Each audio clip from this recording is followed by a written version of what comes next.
that's damaging to our country for a long time. They have really gone off the rails. It's like an insane asylum over. I say over there, but in here, these people are really one of the worst things happening to our culture. They are destroying our culture. They're taking people who consume 5 or 10 minutes of news a day, the average American citizen. They're filling them full of fake news, fake innuendo, bad information, leading them to a conclusion that this president is something he's not. I supported this president.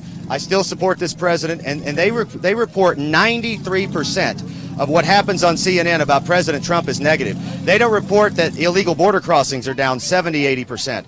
They don't report that there's $65 to $80 billion in regulations that have evaporated. They don't report that the various agencies that have been egregious on small businesses are laying off. And maybe we don't feel that yet, but the American people need to know that stuff too, because that's what they're interested in. Instead, it's Russia, Russia, Russia, and this is the biggest conspiracy theory witch hunt. That's not even giving it justice we've seen in a lifetime, and it needs to stop. I'm not here as a media person as much as I am a concerned U.S. citizen with 2 kids that have to live in the mess this kind of media outlet creates. And, as a radio host, you talk to Americans all the time. Are Americans ever talking about the Russia story? Are they talking about actual issues, like you said, immigration, workers' issues, the people that voted for Trump? That's kind of his base. Do you find that Americans are not even concerned about the Russia story? They're not even listening to it? Well, if they're far left liberal, I have a neighbor who listens to MSNBC all the time. I hear it as I walk past her door to go into my condo. And so when I see her in the community, that's what she worries about, because she doesn't like Trump. But when you talk to regular Americans that get up, go to work, they're either moderate or conservative. I see it in my articles. I see it on posts, on everything I put on there. Get back to health care. That's what they care about. Fix health care. Push the Republicans into doing what they promised during the election. Repeal Obamacare. That's what Americans want. I look at the polls that outlets like CNN talk about all the time. Polls that were wrong about Trump winning or losing the election. Now they're trying to reflect that this is what Americans want. What Americans want is they want the government to get out of their way in regulations. I hear it all the time. They want health care. They want the government out of health care.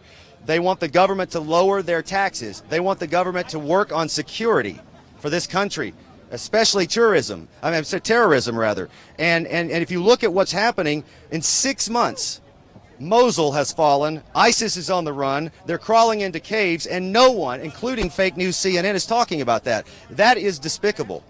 What do you make of the recent scandals that have engulfed CNN that resulted in the 3 employees at CNN having to resign over fake stories, the doxing, blackmail CNN scandal where they essentially threatened to blackmail the creator of the Trump wrestling meme? What do you make of all of that? Is that, should there be repercussions for what CNN does? I think so, and I'm on a slippery slope because I believe in the First Amendment here, but at some point, the news becomes fraud. It induces people to do things, to make decisions based upon false pretenses. I believe in your right to an opinion, but when you peddle journalism and opinion and mix the two together, that becomes fraud, because people believe, there's still people in this country, unfortunately, that believe CNN is a legitimate journalistic operation. They're not. So when those people listen to opinion disguised as journalism, that's fraud, and that's a real problem. So I think with regard to the 3 people that got fired, I think that 90% of the employees that